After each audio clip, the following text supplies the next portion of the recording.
Xavier Nicolas, venez donc me rejoindre. Merci à vous. Donc, prenez un micro. Président d'Énergie 28. Alors, rappelez-nous un peu quelles sont les compétences d'Énergie 28, donc l'autorité organisatrice des services publics de l'énergie dans le département. S'il fallait un peu nous rappeler ça, et puis après, ça c'était un peu ce qui était au départ en quelque sorte, puis après on va parler des nouvelles compétences. Bien volontiers. Bonjour à toutes et tous. Alors, historiquement, bien sûr, nos syndicats, devenus territoires d'énergie, oui, avaient pour mission de contrôler le travail de leurs concessionnaires. Pour être simple, on va dire, ils sont dans la salle. Enedis pour les réseaux. EDF, justement, pour le tarif réglementé et également de manière à la demande des collectivités également de GRDF pour le gaz. Donc c'est une mission d'autorité concédante, de contrôle du bon fonctionnement des réseaux, d'acheminement de l'électricité. Et puis, à la demande des collectivités, à la demande des maires, parce qu'au fond, les territoires d'énergie sont l'émanation des collectivités, nous avons ajouté un certain nombre de compétences.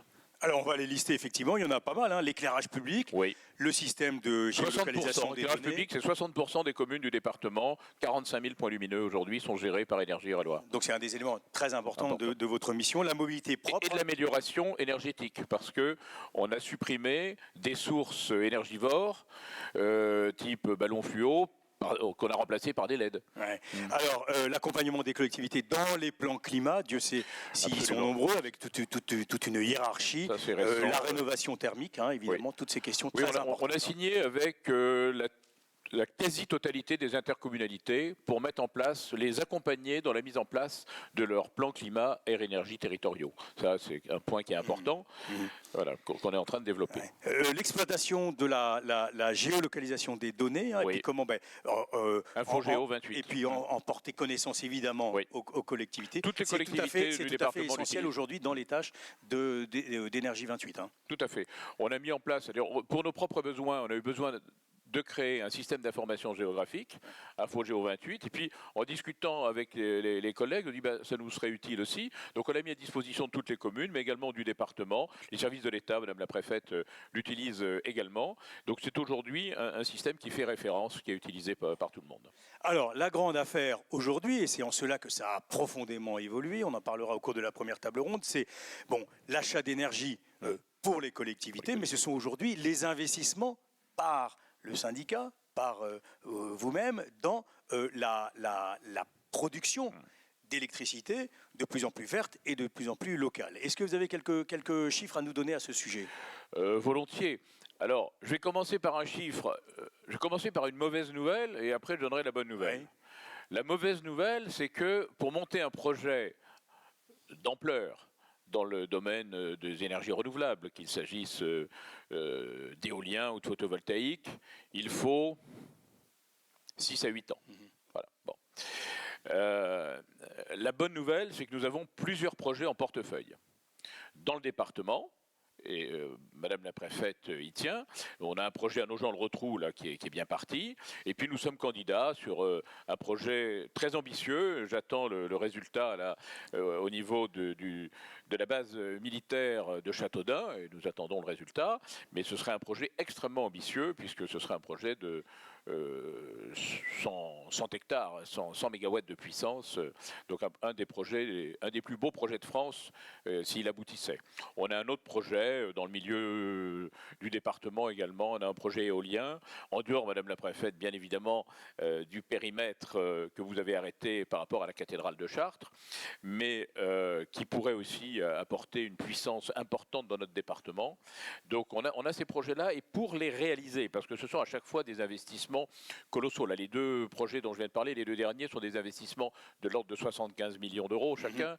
Il faut mettre 20% à peu près en fonds propres. Donc c'est assez colossal. Et nous avons d'autres projets au sein de la région. Et donc, avec mes collègues des autres territoires d'énergie de la région, nous avons créé une société d'économie mixte, Enercentre Val-de-Loire, qui a pour mission de porter ces projets. Voilà.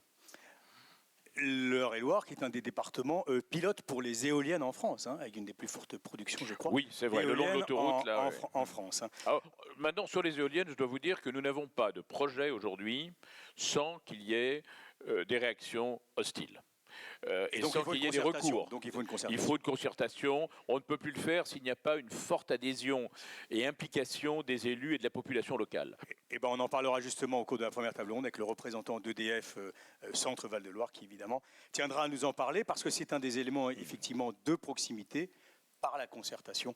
C'est donc ces élaborations d'investissement très importantes donc en matière d'ENR. Alors, Président, je le disais, il y a 6-7 ans, vous aviez fêté les 20 ans de l'ancien syndicat. Aujourd'hui, les choses ont terriblement évolué. On parle, et c'est le thème de notre manifestation, d'un consommateur acteur qui veut de la liberté, mais qui veut aussi de la sûreté et de la protection dans une offre incroyablement sophistiquée aujourd'hui. C'est le thème que vous avez retenu, que vous avez voulu retenir pour cette première matinale, couplé au thème, je le disais aussi, tout à fait essentiel dans la transition énergétique, qui est celui de la rénovation énergétique et thermique. Hein. Alors, tout à fait. Bon, on défend un modèle. Le modèle français est un peu original et je le dis sous le contrôle de mon ami Xavier Pintat, qui est notre président national au niveau de la FNCCR, et de Pascal Sokolov, donc notre directeur général, qui est aussi dans la salle. Qui nous font l'honneur d'être parmi nous. Et voilà, que je remercie infiniment d'être présent aux côtés de mon ami Jean Gobert, médiateur national de l'énergie. Nous avons défendu, Xavier, tu te souviens, avec Pascal, ce modèle français qui avait été menacé lors d'une directive européenne, c'était la directive concession. Et nous avons pu obtenir à l'époque que ce modèle français soit préservé, parce qu'il a ses vertus. Parmi ses vertus, il y a notamment quelque chose qui est pour nous essentiel, c'est la péréquation tarifaire. C'est qu'on paye son kilowattheure aujourd'hui avec le tarif régulé le même prix dans toute la France, qu'on soit au fin fond de la Creuse ou en plein Paris. Donc ça, c'est quelque chose qui est important. Ça fait partie de notre socle républicain et nous y sommes attachés. Donc quelles que soient les évolutions qui peuvent avoir lieu, nous souhaitons maintenir cette logique. C'est quelque chose d'essentiel pour nous. Mais dans un contexte, évidemment, on l'a dit, d'extrême libéralisation et d'imprimature donnée par Bruxelles. Voilà, au cours de nos deux tables rondes, on essaiera donc de plancher, de creuser ce sujet, bien évidemment, donc absolument essentiel et qui vous occupe une grande partie de votre temps. Merci, Monsieur le Président. Restez en notre compagnie.